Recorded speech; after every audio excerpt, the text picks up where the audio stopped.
Your mind is at war with itself right now. Every single day, thousands of negative thoughts flood your consciousness, telling you that you're not good enough, that you'll fail, that you should give up before you even try. And here's the brutal truth most people don't want to face. If you don't take control of these thoughts, they will control you. They will sabotage your dreams, destroy your confidence, and keep you trapped in a life of mediocrity forever. But today, that ends. Today, you're going to learn how to kill negative thinking once and for all. Not manage it, not cope with it, but completely eliminate it from your mind. This isn't about positive thinking or feel-good affirmations. This is about mental warfare. This is about taking back control of your mind and reprogramming it for success, confidence, and unstoppable action. By the end of this, you will have a complete system to identify, attack, and destroy every negative thought before it can poison your mind. You will think differently, act differently, and live differently, but only if you're ready to do the work. Let's begin. Chapter 1. The Silent Killer Destroying Your Life. Right now, as you're listening to this, your mind is running a constant stream of commentary about your life. Most people think this inner voice is just normal, that everyone has it, that it's just part of being human. But what they don't realize is that for most people, this voice is not their friend. It's their worst enemy, disguised as their own thoughts. Negative thinking isn't just having a bad day or feeling down sometimes. It's a systematic pattern of self-sabotage that operates like a virus in your mind. Every time you think about taking a risk, it tells you all the ways you could fail. Every time you set a goal, it reminds you of every time you've quit before. Every time you start to feel confident, it brings up every embarrassing moment from your past. Think about the last time you wanted to do something important. Maybe it was starting a business, asking someone out, applying for a better job, or even just speaking up in a meeting. What happened in your mind? Did you immediately start thinking about all the ways it could go wrong? Did you start imagining the worst-case scenarios? Did you talk yourself out of it before you even tried? That's negative thinking in action. And here's what's terrifying about it. It doesn't just affect your mood. It affects your actions. When your mind is constantly feeding you reasons why you can't succeed, why you shouldn't try, why you're not good enough, you start to believe it. And when you believe it, you stop taking action. You stop pursuing opportunities. You stop growing. You stop living. The cost of negative thinking is not just emotional pain. It's missed opportunities, unfulfilled potential, and a life lived far below your capabilities. Every dream you've given up on, every goal you've abandoned, every risk you've avoided because you convinced yourself it wouldn't work. That's the real damage negative thinking has done to your life. But here's what's even worse. Negative thinking is addictive. Your brain becomes dependent on it because it feels safer to expect failure than to risk disappointment. It feels easier to stay small than to face the possibility of rejection. It feels more comfortable to remain mediocre than to risk finding out you might not be as capable as you hope. This addiction to negative thinking creates a downward spiral. The more you think negatively, the worse you feel. The worse you feel, the less action you take. The less action you take, the fewer results you get. The fewer results you get, the more evidence your mind has that you're not capable of success. And the cycle continues getting stronger and more destructive with each repetition. Most people live their entire lives trapped in this cycle. They accept that negative thinking is just part of their personality. That they're naturally pessimistic, that they can't help but see the worst in every situation. They've been conditioned to believe that this voice in their head that constantly criticizes, doubts, and discourages them is actually trying to protect them. But protection from what? Protection from success, protection from growth, protection from living up to your potential. That's not protection. That's imprisonment. And the prison guard is your own mind. The truth is negative thinking serves no useful purpose in your life. It doesn't keep you safe. It keeps you stuck. It doesn't make you realistic. It makes you pessimistic. It doesn't help you avoid failure. It guarantees failure by preventing you from even trying. Every successful person, every high achiever, every person who has built something meaningful with their life has had to wage war against negative thinking. They didn't become successful because they were naturally positive. They became successful because they learned to identify and eliminate negative thoughts before those thoughts could sabotage their actions. This is the skill that separates winners from losers, achievers from dreamers, successful people from everyone else. The ability to control your thoughts instead of being controlled by them. The ability to redirect your mental energy towards solutions instead of problems, toward possibilities instead of limitations, toward action instead of excuses. But here's the challenge. Your brain doesn't want to give up negative thinking easily. It's been using this pattern for years, maybe decades. It's comfortable with negativity because negativity feels predictable. Your brain would rather deal with the familiar pain of negative thinking than face the unknown territory of positive action-oriented thoughts. That's why you can't just decide to stop thinking negatively and expect it to work.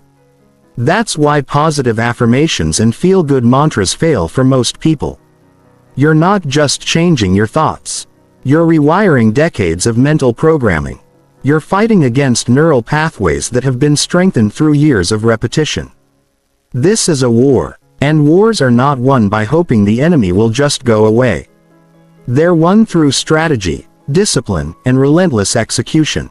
You need to understand how negative thinking works, why it's so powerful, and exactly how to systematically destroy it before it destroys your life. Chapter 2. Why your brain is programmed to sabotage you, to kill negative thinking. You first need to understand why your brain creates it in the first place. This isn't random. This isn't a flaw in your personality. This is your brain following its most basic programming. And that programming is working against your success. Your brain evolved over millions of years with one primary objective: keep you alive, not happy, not successful, not fulfilled, just alive. And in the dangerous world our ancestors lived in, the brains that survived were the ones that were constantly scanning for threats, always expecting danger, always preparing for the worst-case scenario. This is called the negativity bias, and it's hardwired into every human brain. Your brain is literally designed to pay more attention to negative information than positive information. It's designed to remember failures more vividly than successes. It's designed to focus on what could go wrong rather than what could go right. In the ancient world, this served a purpose. If your ancestor heard a rustling in the bushes, the brain that assumed it was a predator and ran away was more likely to survive than the brain that assumed it was just the wind and stayed put. The pessimistic brain lived to pass on its genes. The optimistic brain often became lunch. But here's the problem. We're no longer living in the ancient world. The threats that your brain is constantly scanning for don't exist anymore. You're not going to be eaten by a saber-toothed tiger if you start a business. You're not going to die if someone rejects you. You're not going to be cast out of the tribe if you speak up in a meeting. But your brain doesn't know that. It's still operating on the same ancient programming, treating every challenge as a life or death situation. Every risk is a potential catastrophe. Every opportunity is a trap waiting to destroy you. This is why your brain floods you with negative thoughts when you try to do anything outside your comfort zone. It's not trying to make you miserable. It's trying to keep you safe. But the safety it's providing is the safety of mediocrity. The safety of never growing. The safety of a life lived in fear. Think about what happens in your mind when you consider taking a big risk. Let's say you want to quit your job and start your own business. Immediately your brain starts generating scenarios. What if you fail? What if you run out of money? What if everyone thinks you're crazy? What if you're not smart enough? What if the economy crashes? What if your idea doesn't work? Your brain can generate an infinite number of reasons why you shouldn't take action. It's incredibly creative when it comes to imagining disasters. But notice what it doesn't do. It doesn't spend nearly as much energy imagining all the ways you could succeed. It doesn't automatically generate thoughts about how good you'll feel when you build something meaningful, how proud you'll be when you prove everyone wrong, how free you'll feel when you're no longer dependent on a boss for your income. This imbalance isn't an accident. Your brain is programmed to assume the worst. Because from an evolutionary perspective, it's better to be wrong about danger than to be wrong about safety. If you assume there's a threat when there isn't one, you waste some energy running away. If you assume there's no threat when there is one, you die. But in the modern world, this programming is not just unhelpful, it's destructive. The things that will actually harm you in today's world are not the things your brain is worried about. The real threats to your well-being are stagnation, complacency, and living below your potential. The real danger is not taking risks, not growing, not pursuing your dreams. Your brain is protecting you from imaginary dangers while exposing you to real ones. It's keeping you safe from failure while guaranteeing mediocrity. It's preventing you from getting hurt while ensuring that you never truly live. This is why you can't trust your thoughts. This is why that voice in your head that tells you to play it safe, to avoid risks, to stick with what you know is not your friend. It's an outdated security system that's keeping you trapped in a prison of your own making. But understanding this programming is the first step to overcoming it. Once you realize that negative thoughts are not insights, they're just your brain's default response to anything unfamiliar. You can start to see them for what they really are. Obstacles to be overcome, not truths to be believed. Your brain will never stop generating negative thoughts. This programming is too deep, too fundamental to your survival instincts to simply disappear. But you can learn to recognize these thoughts for what they are and refuse to let them control your actions. The most successful people in the world don't have brains that work differently than yours. They have the same negativity bias, the same ancient programming, the same tendency to imagine worst-case scenarios. The difference is that they've learned to override this programming. They've learned to act in spite of negative thoughts, not because of them. This is the skill you must develop, not the ability to stop having negative thoughts. That's impossible, but the ability to have negative thoughts without being controlled by them. The ability to hear your brain's warnings and objections and then consciously choose to ignore them when they're not serving your growth. Your brain is not your enemy, but it's not your ally either when it comes to achieving success. It's a tool, and like any tool, it can be used effectively or ineffectively. Right now it's being used to limit your potential. But once you understand how it works, you can start using it to expand your potential instead. Chapter 3. The 4 Types of Mental Poison. Negative thinking isn't just one thing. It's a complex system of mental patterns that work together to keep you stuck. To effectively eliminate negative thinking from your life, you need to understand the different types of mental poison that your brain produces and how each one sabotages your success in its own unique way. There are 4 primary types of negative thinking that destroy most people's lives. Each type has its own characteristics, its own triggers, and its own devastating effects on your ability to take action and achieve your goals. Once you can identify these patterns in your own thinking, you can start to attack them systematically. The first type is catastrophic thinking. This is when your brain takes any situation and immediately jumps to the worst possible outcome. You don't just think about what could go wrong.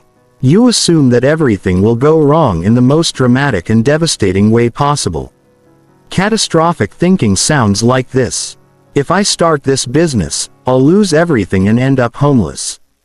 If I ask for a promotion, they'll fire me and I'll never find another job. If I try to get in shape, I'll injure myself and be worse off than before. If I put myself out there romantically, I'll get rejected and humiliated in front of everyone. Your brain doesn't just consider failure. It assumes catastrophic failure. It doesn't just think about setbacks. It imagines complete destruction. This type of thinking is particularly toxic because it makes any risk seem unreasonable. When your brain is convinced that trying anything new will lead to total disaster, it becomes impossible to take action. The second type is all or nothing thinking. This is when your brain sees everything in black and white with no middle ground, no gray areas, no room for partial success or learning from mistakes. You're either perfect or you're a failure. You either succeed completely or you've wasted your time. All or nothing thinking sounds like this. If I can't do this perfectly, there's no point in doing it at all. If I mess up once, I've ruined everything. If I'm not the best, I'm worthless. If this doesn't work exactly as planned, it's a complete failure. This type of thinking is devastating because it makes any setback feel like a total defeat. When you believe that anything less than perfection is failure, you become paralyzed by the fear of making mistakes. You either don't start at all or you quit at the first sign of difficulty. The third type is victim thinking. This is when your brain convinces you that everything bad that happens to you is someone else's fault, that you have no control over your circumstances, that you're powerless to change your situation. You become addicted to feeling sorry for yourself and making excuses for why you can't succeed. Victim thinking sounds like this. I can't succeed because I didn't have the right opportunities. It's not fair that other people have advantages I don't have. The economy is bad. That's why I can't get ahead. If only I had been born into a different family, I could have made something of myself. The system is rigged against people like me. This type of thinking is particularly insidious because it feels justified. There are always external factors that make success more difficult. There are always unfair advantages that other people have. But victim thinking takes these real challenges and uses them as excuses to stop trying to give up on your goals, to accept mediocrity as inevitable. The fourth type is comparison thinking. This is when your brain becomes obsessed with measuring your progress, your success, your worth against other people. Instead of focusing on your own growth and development, you become consumed with whether you're doing better or worse than everyone else. Comparison thinking sounds like this. Everyone else is further ahead than I am. I'm too old to start now. Look at all these young people who are already successful. I'll never be as good as that person. So why bother trying? Everyone else makes this look easy. I must not be cut out for this. This type of thinking is toxic because it makes your sense of progress dependent on other people's achievements. When you're constantly comparing yourself to others, you either feel superior and become complacent or you feel inferior and become discouraged. Either way, you stop focusing on what you need to do to improve your own situation. These four types of mental poison often work together. You might start with comparison thinking.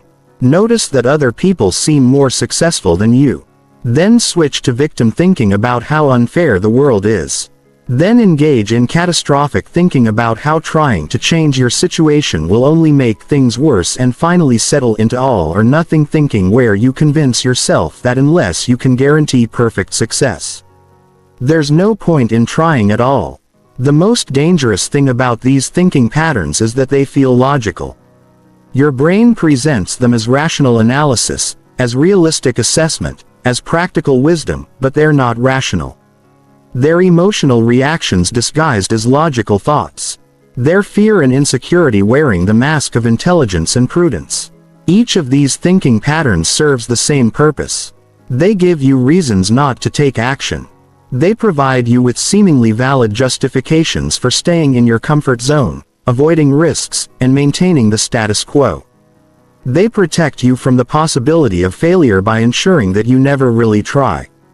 But here's what these patterns don't protect you from: the slow grinding pain of regret, the daily frustration of knowing you're capable of more but not doing anything about it, the long-term consequences of playing it safe while your dreams slowly die. The people who achieve extraordinary things in life don't have different thoughts than you do. They have the same doubts, the same fears, the same mental poison flowing through their minds. The difference is that they've learned to recognize these thoughts as mental poison, not as truth.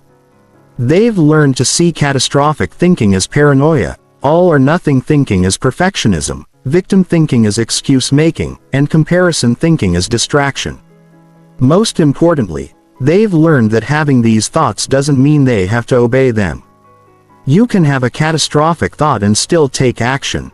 You can notice yourself thinking in all or no terms and still pursue incremental progress. You can feel like a victim and still take responsibility for your future. You can compare yourself to others and still focus on your own path. The goal is not to never have these thoughts. That's impossible. The goal is to recognize them when they arise, understand what they're trying to do to you, and refuse to let them control your behavior. This requires constant vigilance because your brain will keep producing these patterns automatically, but with practice, you can learn to see them coming and neutralize them before they sabotage your actions. Chapter 4. The Anatomy of a Negative Thought.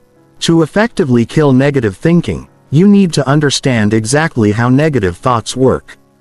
Most people treat thoughts as if they're facts, as if thinking something makes it true. But thoughts are not facts. They're mental events that arise and pass away in your consciousness. And once you understand the anatomy of a negative thought, you can learn to dissect it and destroy it. Every negative thought follows the same basic structure. It has a trigger, an emotional response, a story, and a conclusion. Understanding each of these components gives you multiple points where you can intervene and break the negative thinking cycle. The trigger is the external event or internal sensation that starts the negative thought process.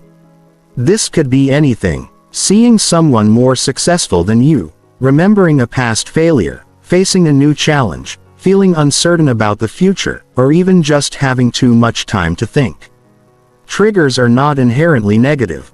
The same trigger that produces negative thoughts in one person might produce positive thoughts in another. The trigger is just the starting point. What matters is how your brain processes and responds to it. Let's say the trigger is that you see a job posting for your dream job.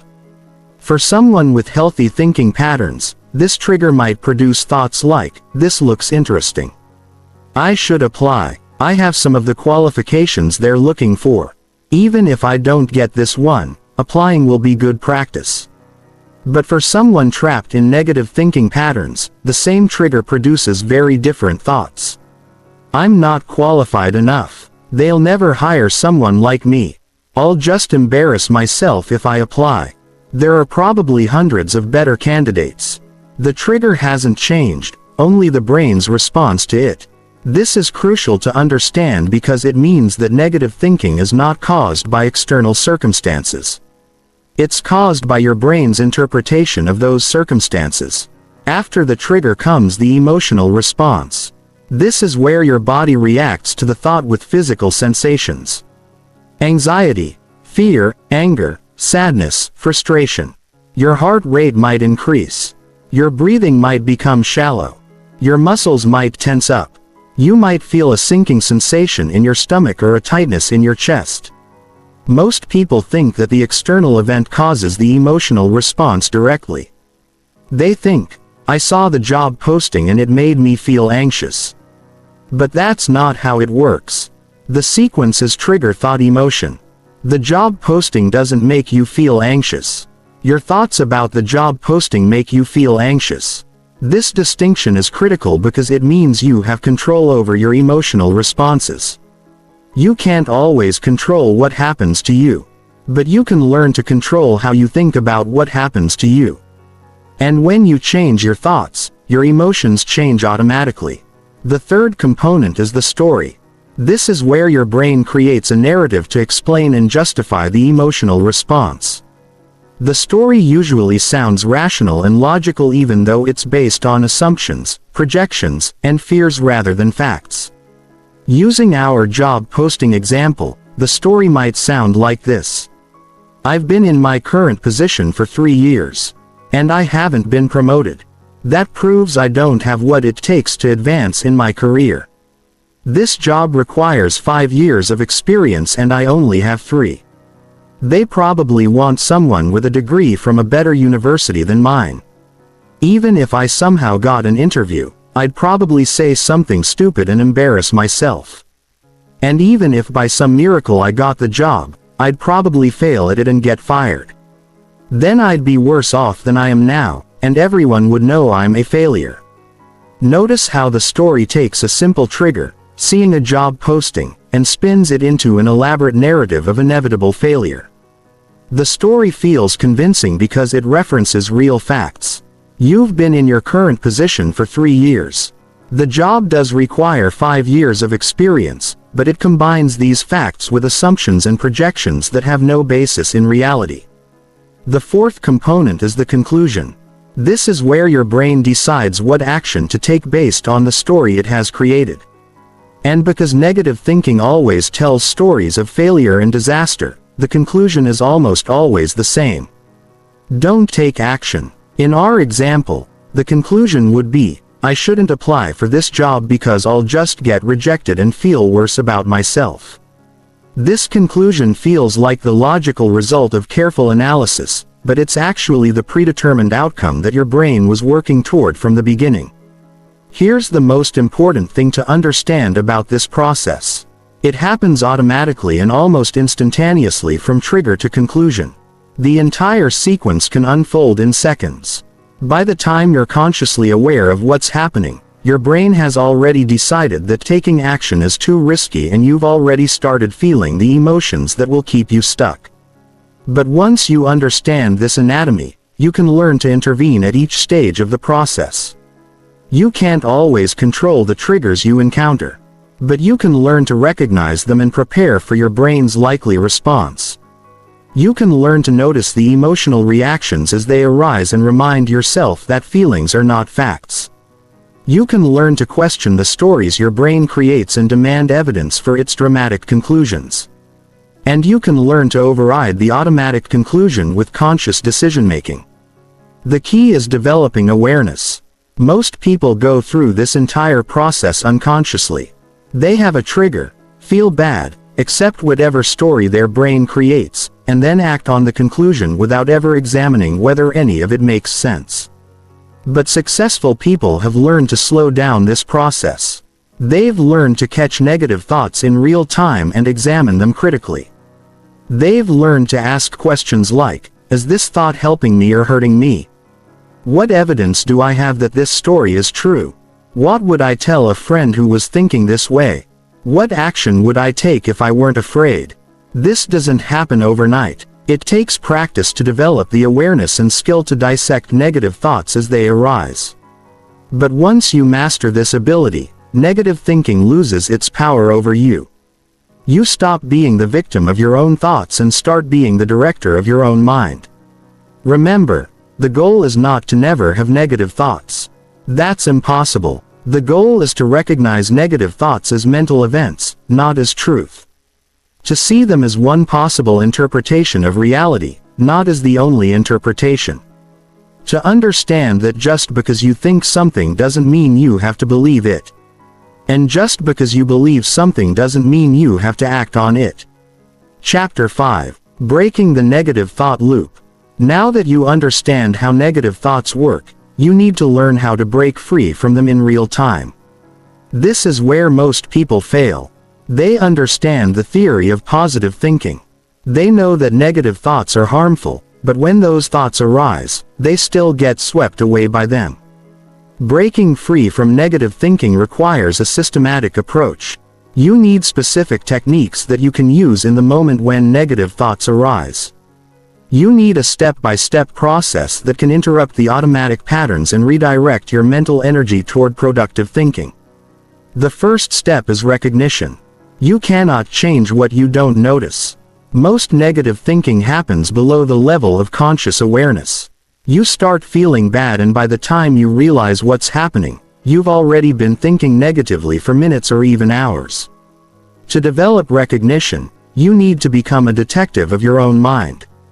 You need to start paying attention to your thoughts throughout the day.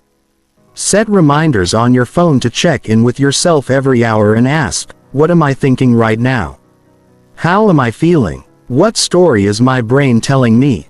The goal is not to judge your thoughts or immediately try to change them. The goal is simply to notice them. You can't break a pattern you're not aware of. So awareness is the foundation of everything else. Start paying attention to your physical sensations as well. Negative thinking almost always produces physical symptoms. Tension in your shoulders, tightness in your chest, a knot in your stomach, shallow breathing.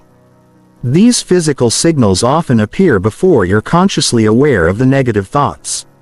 So, they can serve as early warning systems. When you notice these physical sensations, stop and ask yourself, what was I just thinking about?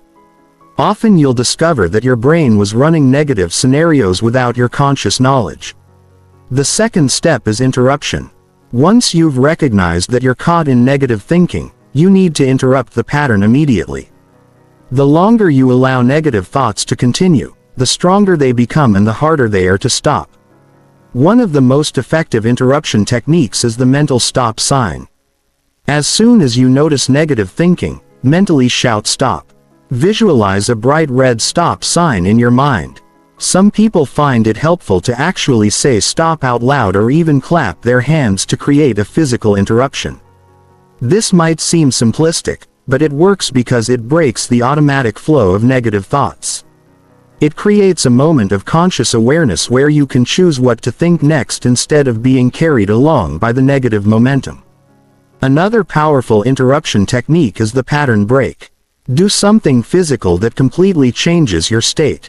Stand up and stretch. Take 5 deep breaths. Splash cold water on your face. Go for a quick walk. The goal is to disrupt the negative thinking pattern by changing your physiology. Your mind and body are connected. When you're thinking negatively, your body adopts a negative posture. Shoulders slumped, head down, breathing shallow. By consciously changing your physical state, you can influence your mental state. The third step is challenge. Once you've interrupted the negative thinking pattern, you need to challenge the thoughts that were running through your mind. This means questioning them, demanding evidence, and examining them critically instead of accepting them as truth.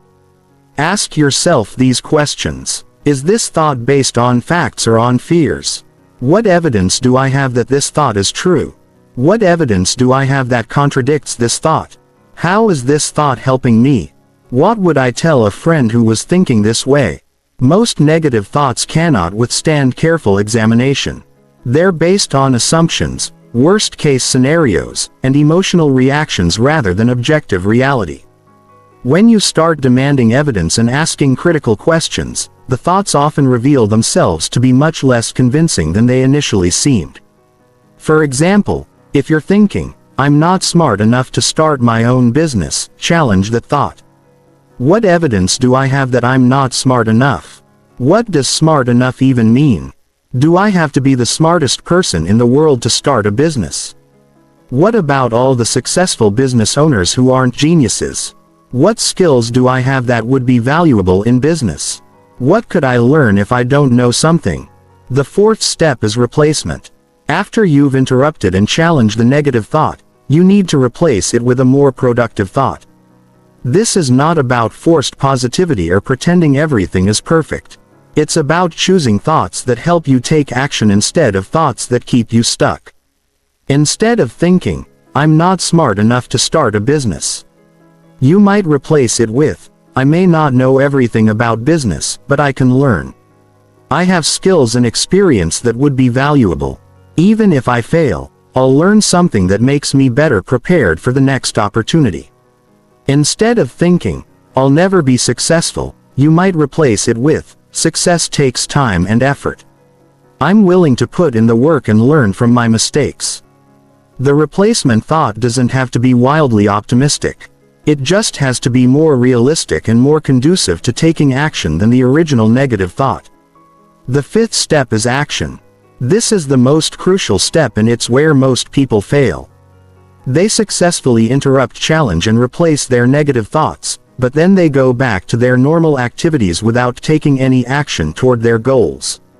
But here's the truth. The best way to prove to your brain that negative thoughts are wrong is to take action in spite of them. Every time you act despite negative thinking, you weaken the pattern. Every time you let negative thoughts stop you from acting, you strengthen the pattern. The action doesn't have to be massive. It can be as simple as making one phone call, sending one email, or taking one small step toward your goal. The key is to take some action while the positive momentum is fresh before negative thinking has a chance to regain control. This 5-step process, recognize, interrupt, challenge, replace, action, becomes easier with practice. At first, it will feel awkward and mechanical. You might not catch negative thoughts until they've been running for a while.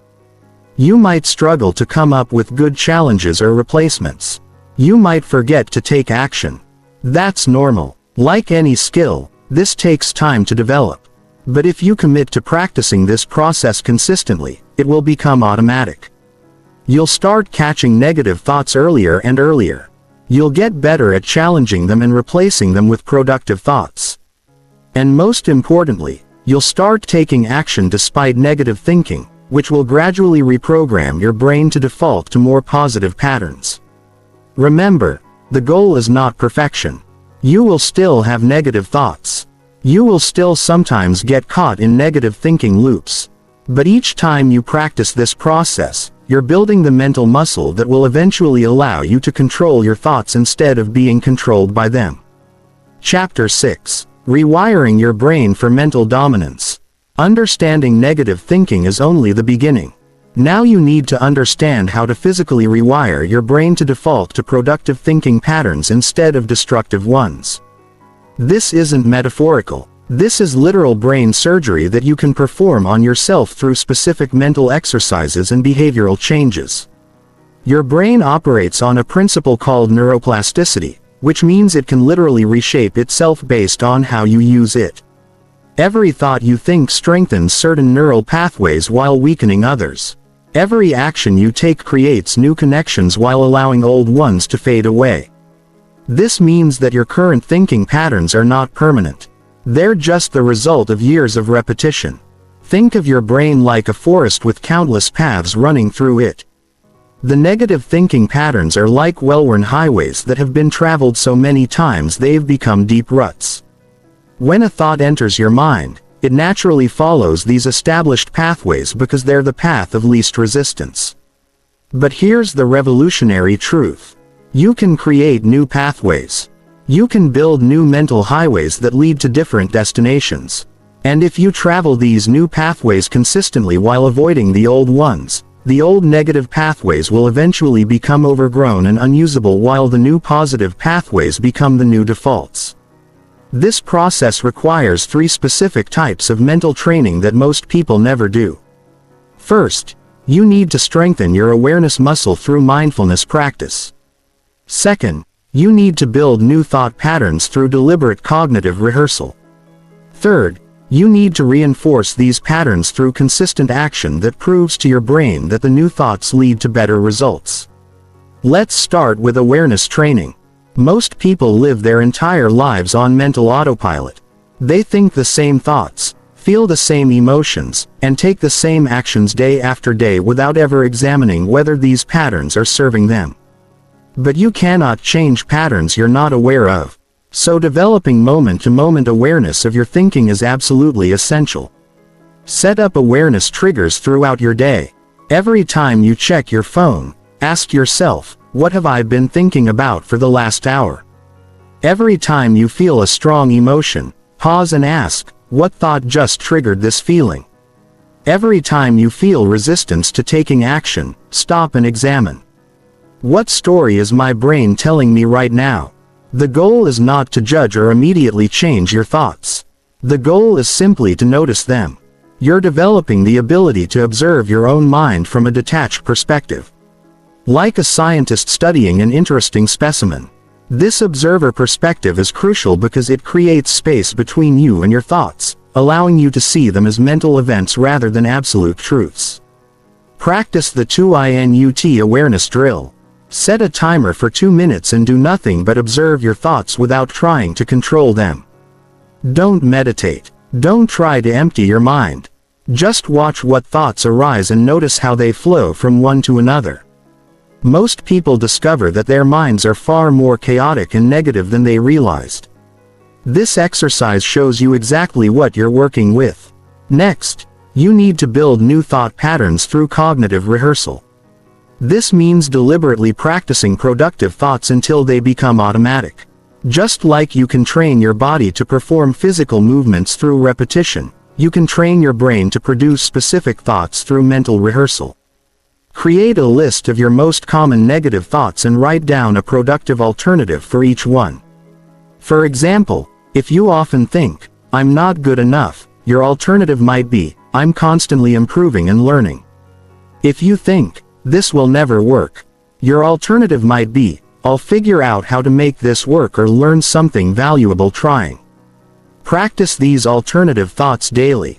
Spend 5 minutes each morning and evening deliberately thinking these new thoughts. Don't just repeat them like meaningless affirmations. Actually focus on the meaning and imagine what your life would be like if you truly believed them. Visualize yourself acting with confidence, taking risks, persisting through challenges, and achieving your goals. The key is emotional engagement.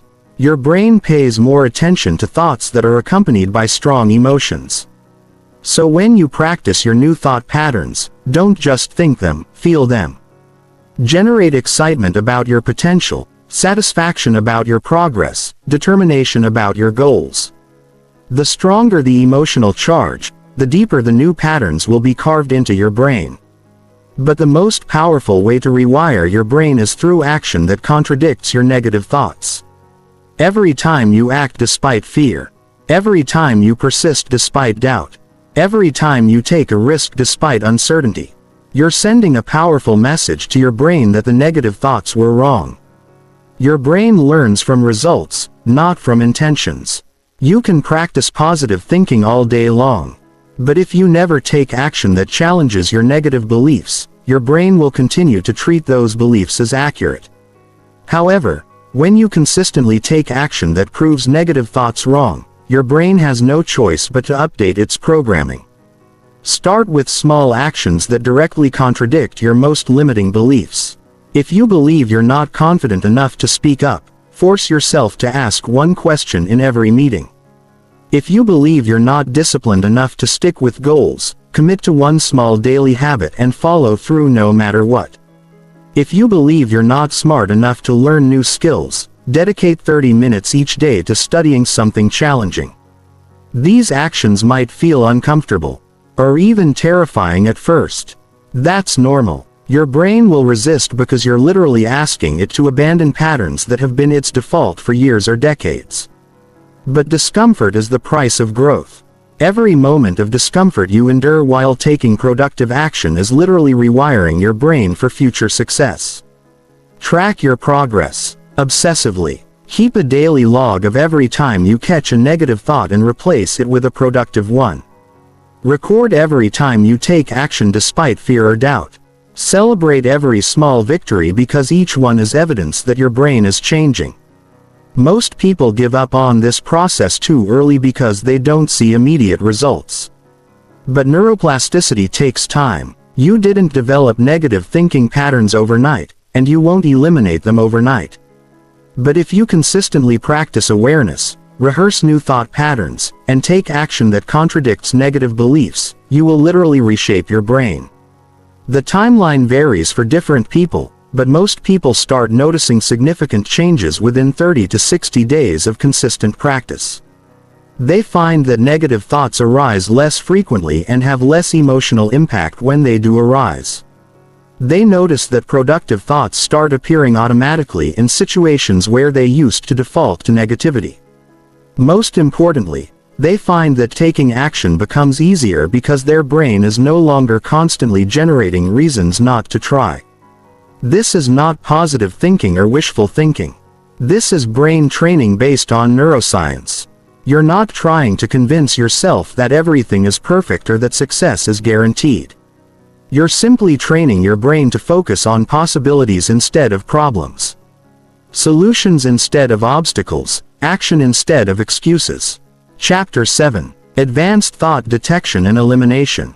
Now that you understand how to rewire your brain, you need to develop advanced skills for detecting and eliminating negative thoughts before they can take root. Most people only notice negative thinking after it's already affected their mood and motivation, but you can learn to catch these thoughts much earlier in the process. Sometimes even before they fully form in your consciousness. Advanced thought detection requires understanding the early warning signs that negative thinking is beginning to emerge. These signs appear in your body, your emotions, and your behavior before the actual thoughts become clear in your mind. By learning to recognize these signals, you can intervene much more quickly and effectively. The first warning sign is physical tension. Negative thinking almost always produces physical stress responses. Tightness in your jaw, tension in your shoulders, clenching in your stomach, changes in your breathing pattern. These physical responses often occur within seconds of a negative thought arising. Sometimes before you're even consciously aware of what you're thinking, start conducting regular body scans throughout your day. Every hour, take 30 seconds to check in with your physical state. Are your shoulders tense? Is your jaw clenched? Is your breathing shallow? Are you holding tension anywhere in your body? When you notice physical tension, immediately ask yourself, what was I just thinking about? Often you'll discover that your mind was running negative scenarios without your conscious knowledge. The second warning sign is emotional shifts. Your emotions respond to your thoughts almost instantaneously. A sudden feeling of anxiety, discouragement, frustration, or hopelessness usually indicates that negative thinking has begun, even if you haven't identified the specific thoughts yet. Develop emotional awareness by rating your mood on a scale of 1 to 10 every few hours. When you notice your mood dropping, stop and trace backward. When did I start feeling this way? What was happening right before my mood shifted? What thoughts might have triggered this emotional change? This backward tracing often reveals negative thought patterns that were operating below your conscious awareness. The third warning sign is behavioral changes. Negative thinking affects your actions before you're fully aware of it. You might start procrastinating on important tasks, avoiding social interactions, consuming more entertainment or distractions, or engaging in other avoidance behaviors. These behavioral shifts are often the first visible signs that negative thinking has taken control. Pay attention to your impulses and urges throughout the day. When you suddenly feel like checking social media instead of working, watching TV instead of exercising, or avoiding a difficult conversation, ask yourself, what am I trying to avoid thinking about? What negative thoughts might be driving this behavior? Often procrastination and avoidance are attempts to escape negative thoughts rather than deal with them directly. Once you've developed the ability to detect negative thinking early, you need advanced elimination techniques that go beyond the basic recognition and replacement methods. These techniques are designed to destroy negative thoughts completely rather than simply managing them. The first advanced technique is thought interrogation. When you catch a negative thought, don't just replace it. Interrogate it ruthlessly. Demand that it prove itself with evidence. Challenge every assumption it makes. Question every conclusion it draws. Treat it like a hostile witness that you're cross-examining in court. For example, if the thought is, "I'll never be successful," interrogate it. What exactly do you mean by successful? What evidence do you have that I'll never achieve success? What definition of success are you using? How many different paths to success have I actually tried? What would have to be true for this statement to be accurate? What would successful people say about this thought? The goal is not just to find flaws in the thought, but to completely dismantle its logic until it becomes obviously ridiculous. Most negative thoughts cannot withstand serious intellectual scrutiny because they're based on emotion and fear rather than facts and logic. The second advanced technique is thought starvation. Negative thoughts gain power through attention and repetition. The more you think about them, argue with them, or try to convince yourself they're wrong, the stronger they become. But you can starve them to death by completely withdrawing your attention. When a negative thought arises, acknowledge it briefly. I notice I'm having the thought that I'm not good enough. And then immediately redirect your attention to something else. Don't engage with the thought. Don't analyze it. Don't try to argue with it. Simply shift your focus to a physical task, a current project, or anything that requires active mental engagement. This technique works because thoughts are like fires. They need the fuel of attention to keep burning. When you stop feeding them attention, they naturally fade away. The key is to be ruthless about not engaging with negative thoughts, even when they seem important or urgent. The third advanced technique is thought labeling.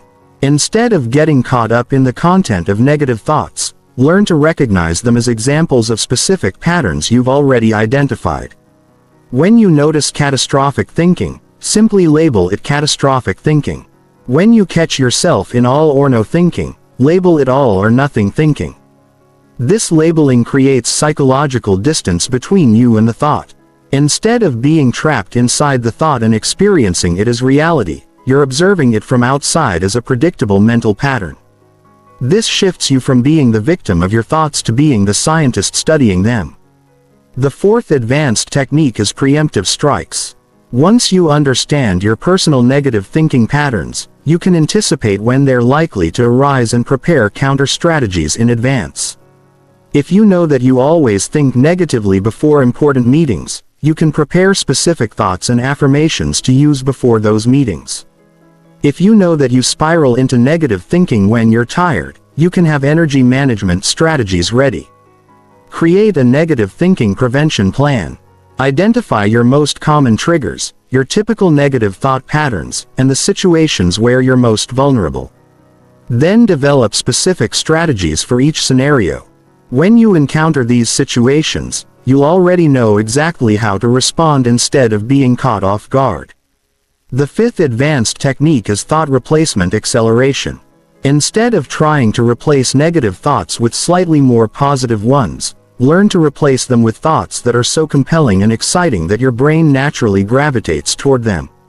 For example, instead of replacing "I might fail" with "I might succeed," replace it with "I'm about to learn something valuable that will make me stronger regardless of the outcome."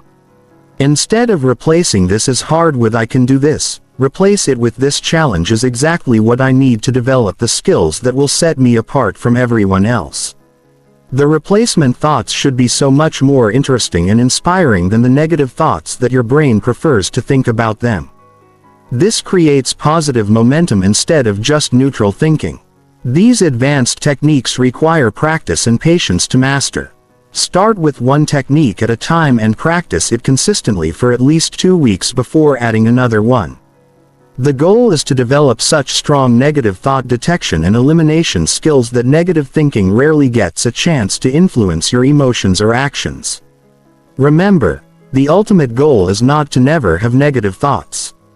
That's impossible. The goal is to become so skilled at detecting and eliminating them that they lose their power to control your life.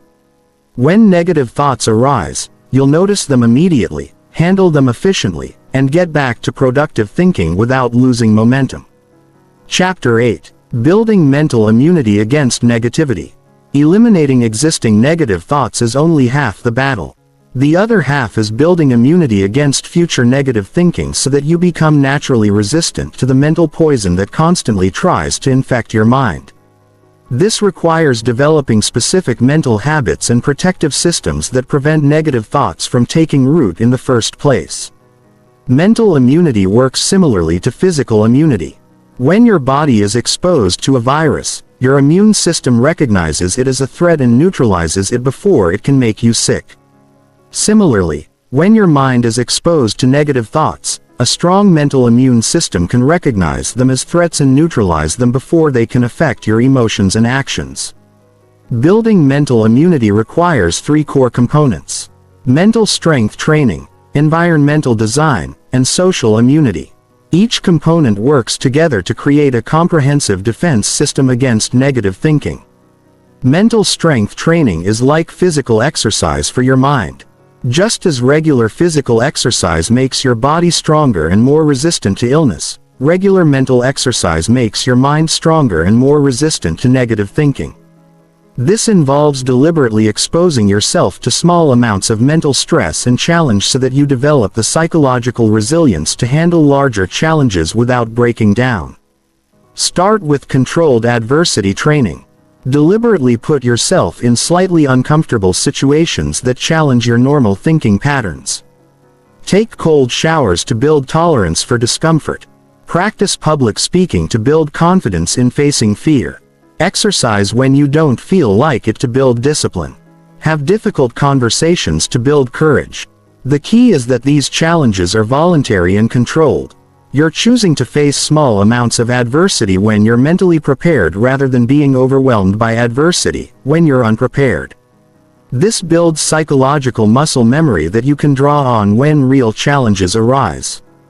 Practice negative thought simulation. This might sound counterintuitive, but deliberately imagining worst-case scenarios and then working through how you would handle them actually makes you more resistant to negative thinking when these scenarios arise naturally. It's like psychological vaccination, exposing yourself to a controlled dose of negativity to build immunity against the real thing. For example, if you're worried about failing at a new business venture, deliberately imagine specific ways it could fail and then develop detailed plans for how you would respond to each scenario. What would you do if you ran out of money? How would you handle criticism and rejection? What would your next steps be if the first version didn't work? This exercise accomplishes two things. It shows you that even worst-case scenarios are survivable and manageable. And it gives you concrete action plans that reduce uncertainty and fear. When your brain tries to scare you with negative possibilities, you can respond with, "I've already thought about that, and here's exactly what I would do." Environmental design is about creating external conditions that naturally promote positive thinking while discouraging negative thinking. Your environment has a massive impact on your mental state, and most people never take conscious control of this factor. Audit your information diet. What are you reading, watching, and listening to every day? If you're consuming news that focuses on disasters and problems, social media that promotes comparison and envy, or entertainment that glorifies victimhood and cynicism, you're feeding your brain exactly the kind of input that generates negative thinking. Replace passive consumption with active learning. Instead of scrolling through social media, read books about skills you want to develop. Instead of watching shows about other people's drama, listen to podcasts about achievement and success. Instead of following news about things you can't control, study topics that will help you build the life you want. Design your physical spaces to promote positive thinking. Your workspace, your home, even your car should be organized and optimized to support productive mental states. Remove clutter that creates mental chaos. Add visual reminders of your goals and achievements. Create spaces that inspire action rather than passivity. Control your social environment ruthlessly. The people you spend time with have an enormous influence on your thinking patterns. If you're surrounded by people who constantly complain, make excuses, and focus on problems, their negativity will gradually infect your own thinking. If you're surrounded by people who take action, solve problems, and focus on growth, their positivity will elevate your own mental patterns. This doesn't mean you have to cut toxic people out of your life completely, but it does mean you need to be intentional about limiting their influence and balancing their negativity with positive influences. Seek out mentors, peers, and communities that embody the kind of thinking you want to develop. Social immunity is about developing the ability to maintain positive thinking even when you're surrounded by negativity. This is crucial because you can't always control your environment and you will inevitably encounter negative people and situations. Practice emotional boundaries. Learn to observe other people's negative emotions without absorbing them. When someone complains to you, you can listen and show empathy without taking on their emotional state. When someone tries to discourage you from pursuing your goals, you can acknowledge their concerns without letting their fears become your fears. Develop opinion immunity. One of the biggest sources of negative thinking is worrying about what other people think of you. But most people's opinions are based on their own fears, limitations, and insecurities rather than accurate assessments of your potential. Learning to value your own judgment over other people's opinions is essential for mental immunity. Practice this by making decisions based on your own values and goals rather than on what you think others expect of you. Start with small decisions: what to wear, what to eat, how to spend your free time, and gradually work up to bigger decisions about your career, relationships, and life direction. Create positive feedback loops that reinforce mental immunity. Track and celebrate every time you successfully resist negative thinking or maintain a positive mindset in a challenging situation. Keep a daily log of mental victories, no matter how small. This creates evidence that your mental immune system is working and motivates you to continue strengthening it. The goal is to reach a point where negative thinking feels foreign and uncomfortable, like trying to wear clothes that don't fit. When your mental immune system is strong, negative thoughts will feel obviously wrong and you'll naturally reject them without conscious effort. This level of mental immunity doesn't happen overnight, but it's absolutely achievable with consistent practice. As you build mental strength, optimize your environment, and develop social immunity, you'll find that negative thinking has less and less power over your life. Eventually, you'll reach a state where positive, productive thinking is your natural default, and negativity can only affect you if you consciously choose to engage with it. Chapter 9. The Psychology of Relentless Optimism. True mental dominance goes beyond just eliminating negative thinking. It requires developing what I call relentless optimism. A mindset so powerfully positive that it becomes your competitive advantage in every area of life. This is not naive positivity or wishful thinking. This is a scientifically grounded psychological strategy that high performers use to achieve extraordinary results. Relentless optimism is different from regular optimism in three crucial ways. First, it's based on evidence and action rather than hope and fantasy. Second, it's maintained even in the face of setbacks and failures. Third, it's weaponized, used as a tool to create results rather than just feel good. The foundation of relentless optimism is what psychologists call an internal locus of control. This means believing that your actions have more influence over your outcomes than external circumstances do. People with an internal locus of control see themselves as the primary driver of their success or failure. People with an external locus of control see themselves as victims of circumstances beyond their control. This belief system is not just motivational, it's practical. When you believe that your actions determine your results, you naturally focus on what you can control rather than what you can't. You spend your mental energy looking for solutions rather than dwelling on problems. You take more action because you believe action will make a difference. Develop internal locus of control by taking responsibility for everything in your life, even things that aren't technically your fault. If you get rejected for a job, instead of blaming the employer, ask what you could have done differently in your application or interview. If a relationship doesn't work out, instead of focusing on the other person's flaws, examine what you could have done better. This doesn't mean blaming yourself for everything bad that happens. It means looking for the aspects of every situation that you can influence or control, no matter how small, and focusing your attention there. This mental habit trains your brain to see opportunities for influence rather than reasons for helplessness. The second component of relentless optimism is solution-focused thinking. Most people are problem-focused. When they encounter an obstacle, they spend most of their mental energy analyzing the problem, understanding why it exists, and often complaining about it. But successful people are solution-focused. They spend minimal time on the problem and maximum time on potential solutions. Train yourself to shift immediately from problem identification to solution generation. When you encounter any challenge, give yourself exactly 60 seconds to understand the problem. Then spend all remaining time brainstorming solutions. Don't allow yourself to dwell on the problem longer than necessary to understand it. Practice solution multiplication. For every problem you identify, force yourself to generate at least 3 possible solutions. This trains your brain to see multiple paths forward rather than getting stuck thinking there's only one way to handle a situation.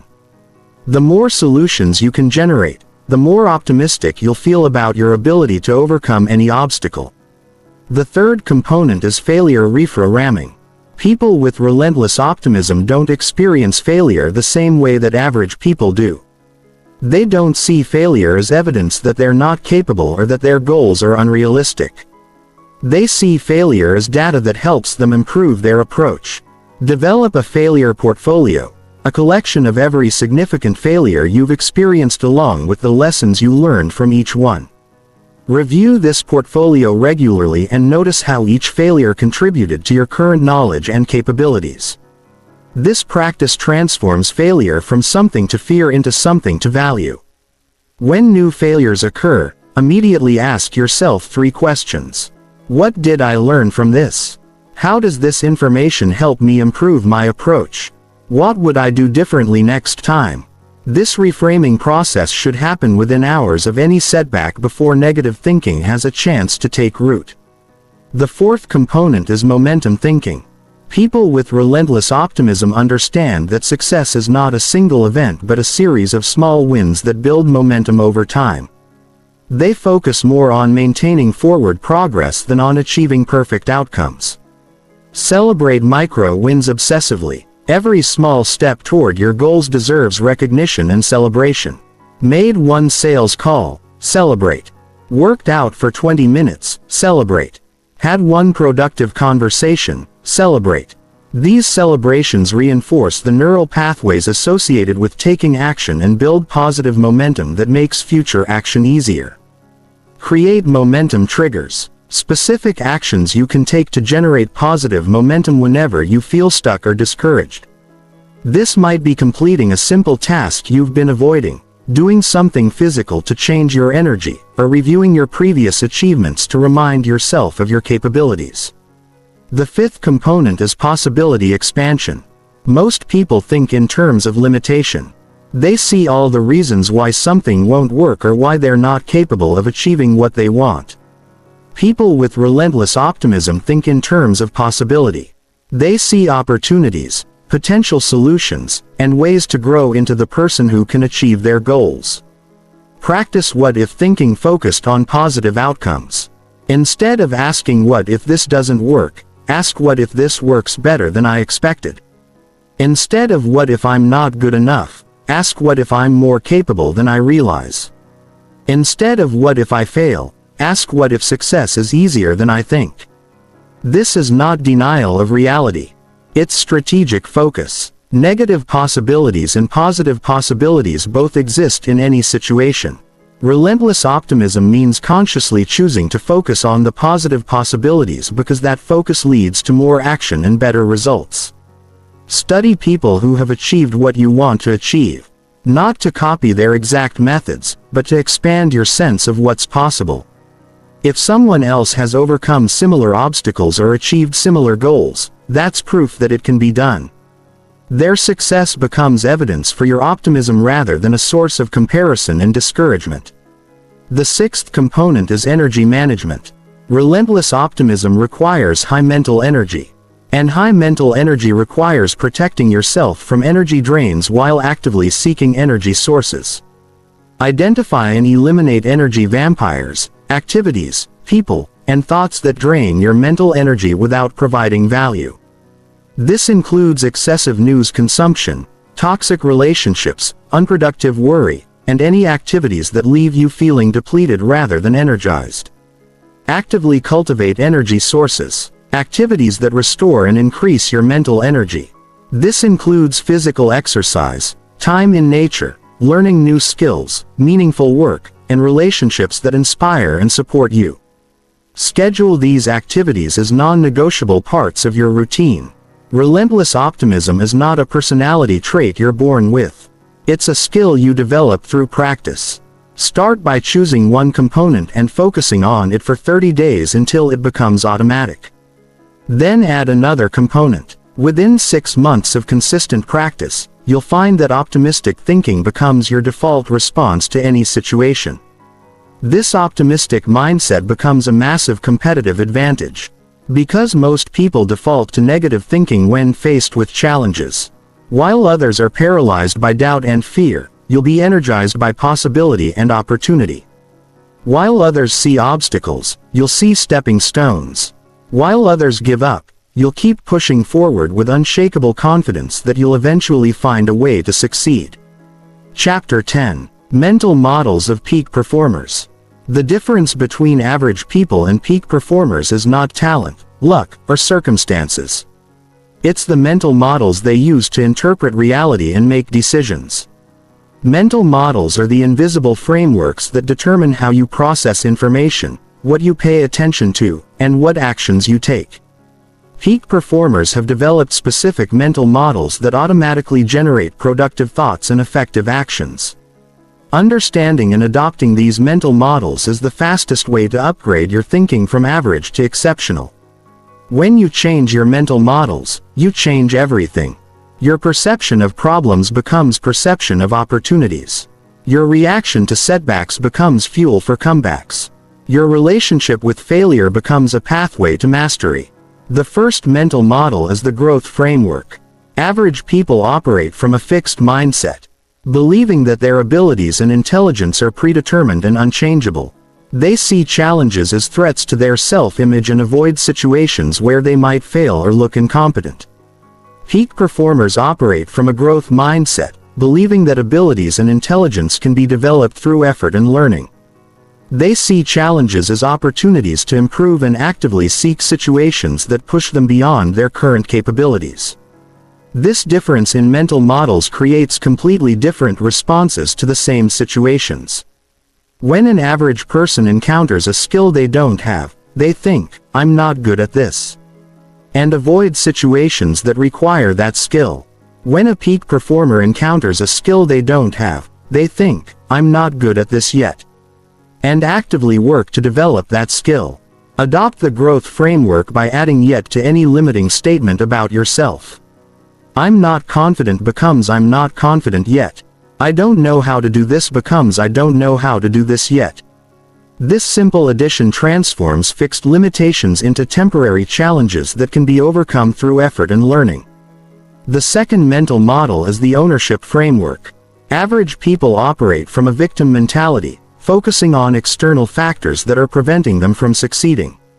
They spend mental energy complaining about unfair circumstances, bad luck, and other people's behavior. Peak performers operate from an ownership mentality, taking responsibility for their results regardless of external circumstances. They spend mental energy identifying what they can control and influence. This ownership framework doesn't mean accepting blame for everything bad that happens. It means looking for your sphere of influence in every situation and focusing your energy there. Even when external factors are genuinely unfair or difficult, peak performers ask, "Given these circumstances, what can I do to improve my situation?" Practice the ownership framework by ending every complaint with an action step. If you catch yourself thinking, "My boss doesn't appreciate me," add, "So, I'm going to document my achievements and schedule a meeting to discuss my contributions."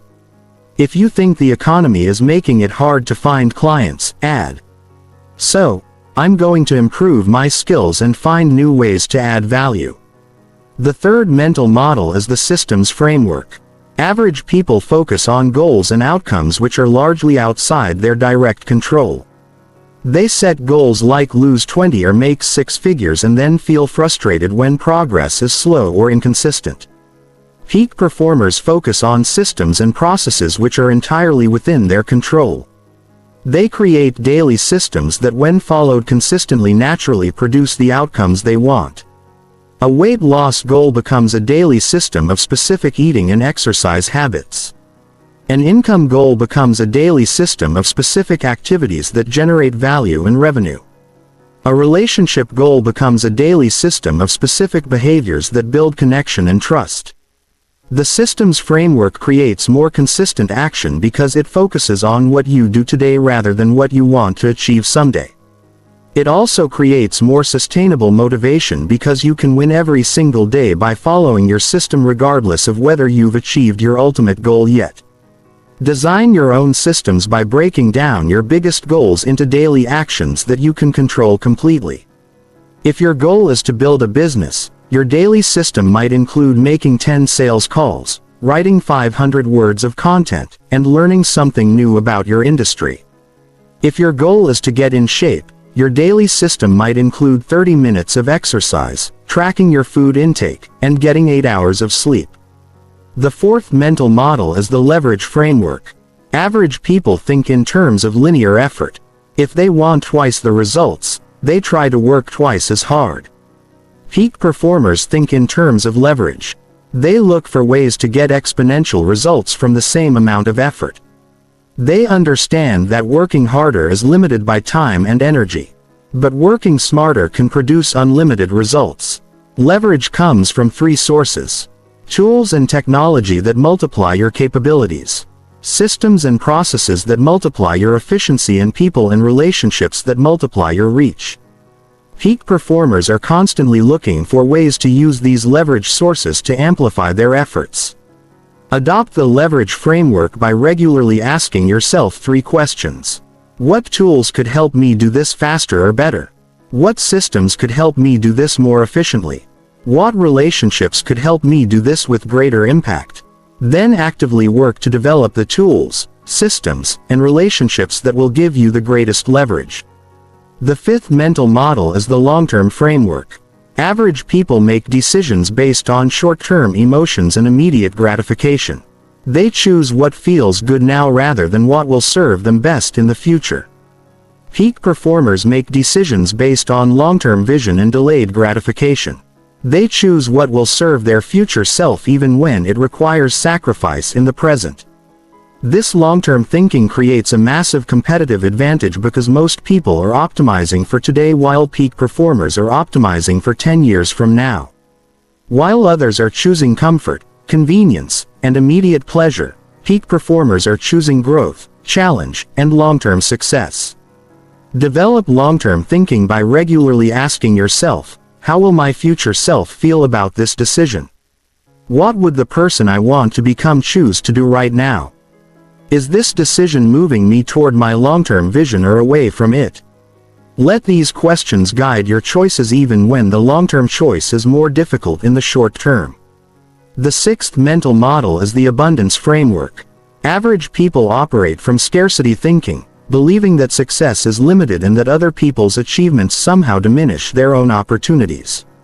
This creates competition, jealousy, and zero-sum thinking. Peak performers operate from abundance thinking, believing that success can be created and expanded and that other people's achievements can inspire and inform their own success. Abundance thinking leads to collaboration instead of competition, learning instead of jealousy, and opportunity seeking instead of opportunity hoarding. When you believe that success is abundant, you naturally look for ways to create value for others, which ultimately creates more value for yourself. Practice abundance thinking by celebrating other people's successes instead of comparing yourself to them. When you see someone achieve something you want, ask yourself, what can I learn from their success? How can their achievement inspire my own efforts? What opportunities does their success create for me? These mental models work together to create a completely different way of experiencing reality.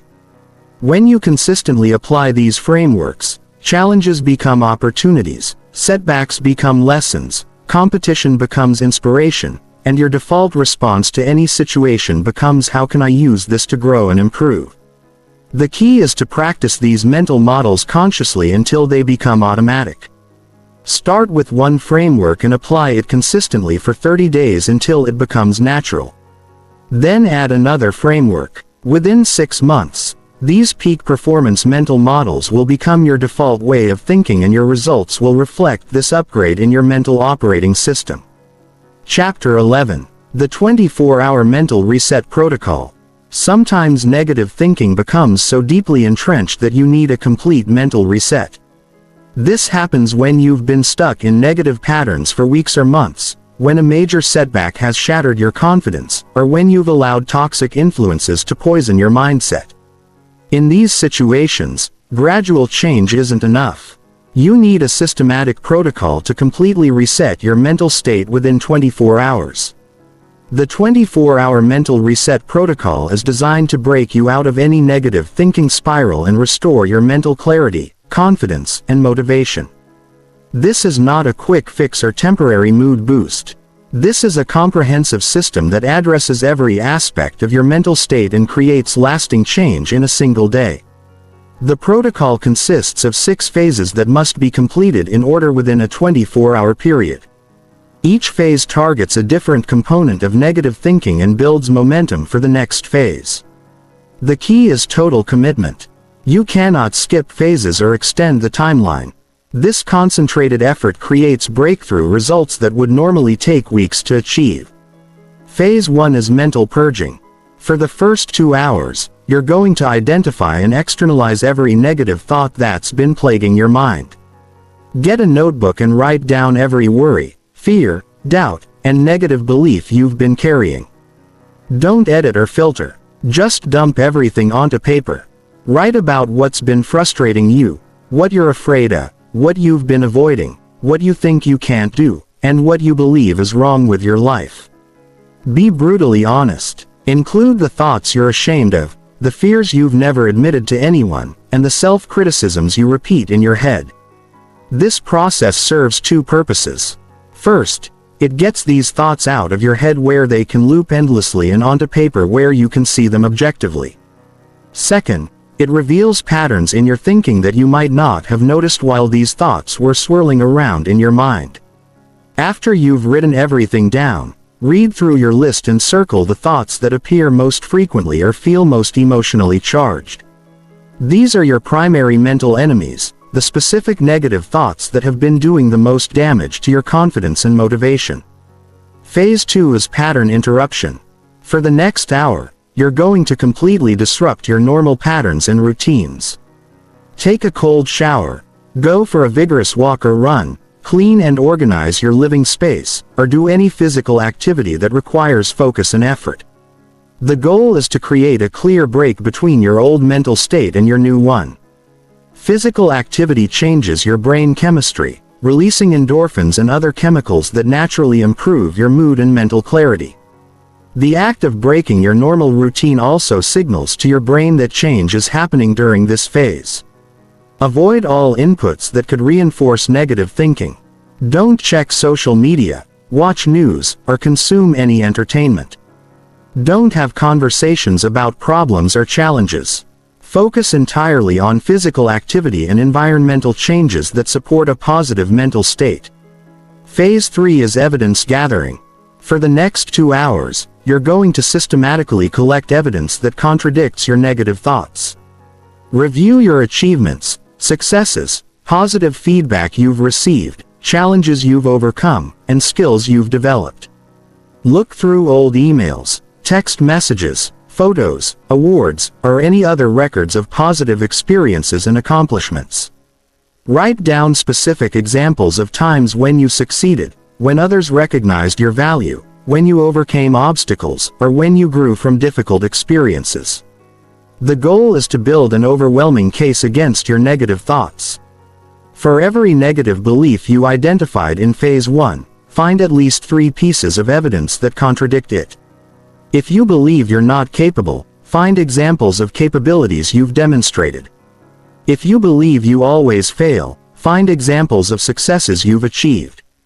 This phase is crucial because negative thinking creates selective memory. You remember failures vividly while forgetting successes completely by systematically reviewing your positive experiences. You restore balance to your self-perception and undermine the foundation of negative thinking. Phase 4 is future visioning. For the next hour, you're going to create a detailed, compelling vision of your future that excites and motivates you. Write down exactly what you want your life to look like in 1 year, 5 years, and 10 years. Be specific about what you want to achieve, what kind of person you want to become, what kind of relationships you want to have, and what kind of impact you want to make. Don't limit yourself based on your current circumstances or past failures. Imagine what would be possible if you operated at your full potential. Visualize this future as if it's already happening. Imagine how you'll feel when you achieve these goals. What your typical day will look like, how others will see you, and what new opportunities will be available to you. Make this vision so compelling that you feel genuine excitement about working toward it. Phase 5 is system design. For the next 2 hours, you're going to create specific systems and action plans that will turn your vision into reality. Break down your goals into concrete steps. Identify the habits you need to develop and design accountability systems that will keep you on track. Create daily, weekly, and monthly action plans that focus on the highest impact activities. Identify potential obstacles and develop strategies for overcoming them. Design reward systems that will maintain your motivation and momentum. The key is to make your action plan so specific and detailed that you know exactly what to do every day. Vague goals create uncertainty and anxiety. Specific action plans create confidence and clarity. Phase 6 is commitment and activation. For the final hour, you're going to make a formal commitment to your new mindset and take the first concrete action toward your goals. Write out a personal manifesto that defines who you're choosing to become and what you're committing to do. Sign this manifesto and post it somewhere. You'll see it every day. Then immediately take one significant action toward your most important goal. Make a phone call, send an email, start a project, or do something that demonstrates your commitment to change. This final action is crucial because it proves to your brain that this reset is real, not just another temporary motivation boost. When you take immediate action, you begin creating new neural pathways that support your new mindset. The 24-hour period after completing this protocol is critical. You must maintain the mental state you've created by following your new action plans, avoiding negative influences, and continuing to reinforce positive thinking patterns. The reset creates momentum, but maintaining that momentum requires ongoing effort. Most people who complete this protocol report dramatic improvements in their mental state, motivation, and clarity about their direction. The concentrated effort required to complete all 6 phases in 24 hours creates breakthrough results that would normally take weeks or months to achieve gradually. However, this protocol is not magic. It's psychology and neuroscience applied intensively. The results will last only as long as you continue applying the principles and maintaining the systems you create during the reset. Use this protocol when you need a breakthrough. But remember that lasting change requires consistent daily practice. Chapter 12. Advanced Psychological Warfare Tactics. At this level of mental mastery, you're ready to learn the most advanced psychological tactics that separate true mental warriors from everyone else. These are not basic positive thinking techniques. These are sophisticated psychological strategies that allow you to maintain unshakable mental strength even in the most challenging circumstances. The first advanced tactic is cognitive reframing under pressure. Anyone can maintain positive thinking when things are going well. But peak performers have the ability to instantly reframe negative situations even while they're experiencing intense stress, pressure, or adversity. This requires developing what psychologists call cognitive flexibility, the ability to consciously choose how to interpret any situation. Most people have automatic interpretations that they never question. When something bad happens, their brain immediately frames it as a disaster, a personal failing, or evidence that life is unfair. But you can train yourself to consciously choose more empowering interpretations in real time. When you lose a job, instead of automatically thinking, "This is terrible," you can consciously choose to think this is an opportunity to find something better. When you experience rejection, instead of thinking, "I'm not good enough," you can choose to think, "I'm one step closer to finding the right fit." The key is having pre-prepared reframes for common negative situations. Spend time now developing empowering interpretations for the types of setbacks you're likely to encounter. When these situations arise, you'll be able to instantly access productive interpretations instead of falling into automatic negative thinking. The second tactic is emotional Aikido. In martial arts, Aikido teaches you to redirect an opponent's energy rather than opposing it directly. Emotional Aikido teaches you to redirect negative emotions toward productive outcomes rather than trying to suppress or fight them. When you feel anger, instead of trying to calm down, channel that energy into determined action toward your goals. When you feel fear, instead of trying to eliminate it, use it as fuel for preparation and skill development. When you feel frustration, instead of venting or complaining, redirect it into problem solving and innovation. This tactic recognizes that emotions contain energy that can be harnessed for productive purposes. Instead of seeing negative emotions as problems to solve, you see them as resources to redirect. This approach is much more effective than trying to suppress emotions, which usually makes them stronger and more persistent. The third tactic is preemptive mental conditioning. Instead of waiting for challenges to arise and then responding to them, you can condition your mind in advance to handle specific types of adversity with predetermined responses. Professional athletes use this technique by visualizing high-pressure scenarios and rehearsing their optimal responses. Navy SEALs use stress inoculation training to prepare for extreme situations. You can use the same approach to prepare for the mental challenges you're likely to face. Identify the situations that typically trigger negative thinking for you: criticism, rejection, failure, uncertainty, conflict. Then mentally rehearse handling these situations with confidence and composure. Visualize yourself receiving criticism and responding professionally. Experiencing rejection and maintaining self-confidence, facing failure, and immediately planning your next attempt. This mental rehearsal creates neural pathways that automatically activate when you encounter these situations in real life. Instead of being caught off guard and defaulting to negative thinking, you'll have well-rehearsed positive responses ready to deploy. The fourth tactic is strategic vulnerability. Most people try to protect themselves from all negative experiences, but this actually makes them more vulnerable when adversity inevitably occurs.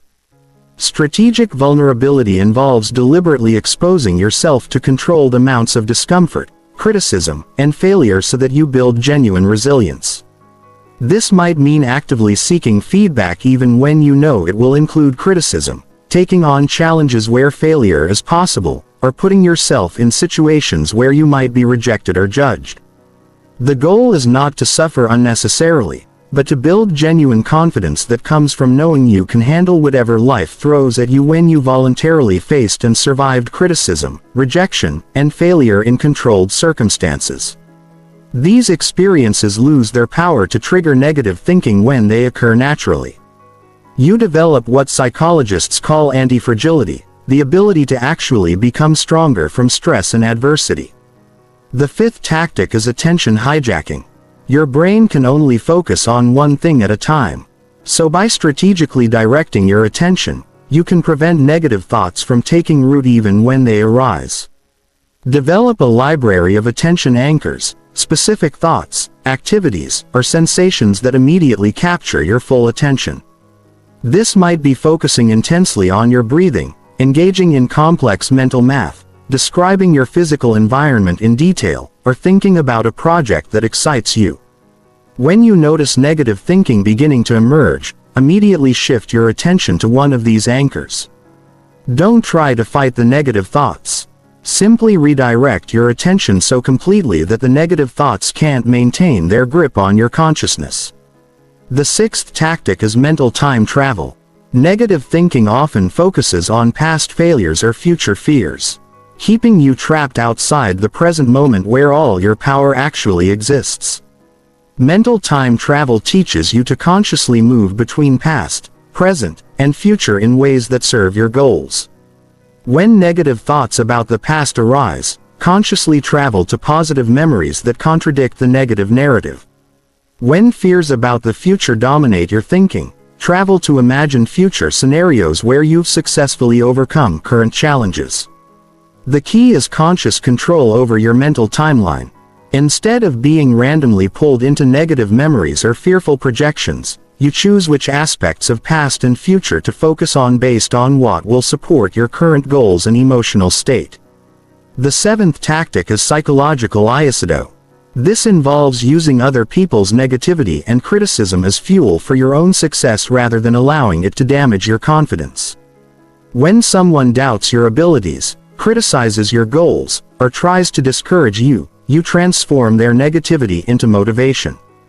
Instead of being hurt or discouraged by criticism, you think, "I'll prove them wrong." Instead of being demoralized by doubt, you think, "I'll show them what's possible." Instead of being paralyzed by discouragement, you think their lack of vision doesn't limit my potential. This tactic requires developing such strong internal confidence that external negativity actually strengthens your resolve rather than weakening it. You become like a mental black hole that absorbs negative energy from others and converts it into determination and motivation. These advanced tactics require significant practice to master, but they represent the highest level of mental warfare skills.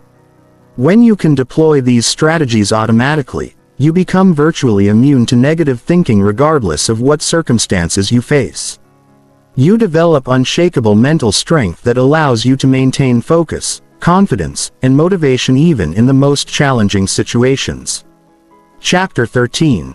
Building Unbreakable Mental Resilience. Mental resilience is your ability to maintain psychological strength and continue functioning effectively even when facing extreme stress, adversity, or trauma.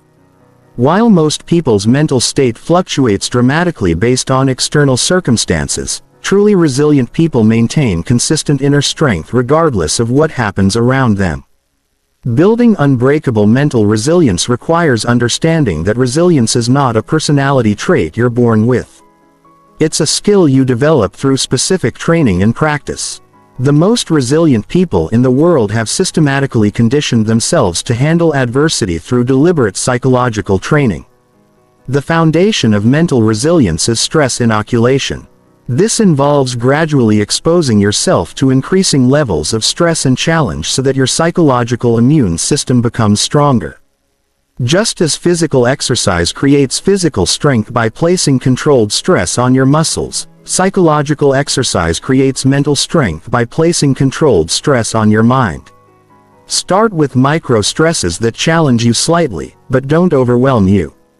This might be taking cold showers, exercising when you don't feel like it, having difficult conversations you've been avoiding, or completing tasks that require sustained focus despite distractions. The key is that these stresses are voluntary and controlled. You're choosing to face small amounts of adversity when you're mentally prepared, which builds your capacity to handle larger amounts of adversity when it arrives unexpectedly. Gradually increase the intensity of these challenges as your resilience grows. What felt stressful last month should feel manageable this month, allowing you to take on bigger challenges. This progressive overload principle works for mental strength just as it works for physical strength. The second component of resilience is emotional regulation under pressure. Most people's emotions become chaotic when they face significant stress, which clouds their judgment and reduces their effectiveness. Resilient people maintain emotional stability even in crisis situations. Develop emotional regulation through breathing techniques that you practice daily and can deploy instantly when needed. The 478 breathing pattern is particularly effective. Inhale for 4 counts, hold for 7 counts, exhale for 8 counts. This activates your parasympathetic nervous system and creates immediate calm. Practice emotional labeling when you feel strong emotions arising. Instead of being overwhelmed by anger, anxiety, or frustration, mentally label these emotions. I notice I'm feeling anxious right now. This creates psychological distance between you and the emotion, preventing it from controlling your thinking and behavior. The third component is cognitive restructuring under adversity. When facing serious challenges, your brain will automatically generate catastrophic thoughts and worst-case scenarios. Resilient people have trained themselves to consciously restructure these thoughts in real time. Develop a set of resilient thinking patterns that you can access when facing adversity. Instead of "this is terrible," think "this is challenging and I'll figure out how to handle it." Instead of "I can't handle this," think "I've handled difficult situations before and I'll handle this one too." Instead of "everything is falling apart," think "this is one problem and problems can be solved." Practice these cognitive restructuring techniques during minor stressors so they become automatic during major crisis. The goal is to maintain rational solution-focused thinking even when your emotions are intense and your circumstances are difficult. The fourth component is meaning-making capability. Resilient people are able to find purpose and meaning even in painful experiences. They don't just survive adversity. They use it as fuel for growth, wisdom, and contribution to others. Develop the habit of asking, "How can this experience make me stronger, wiser, or more valuable to others?"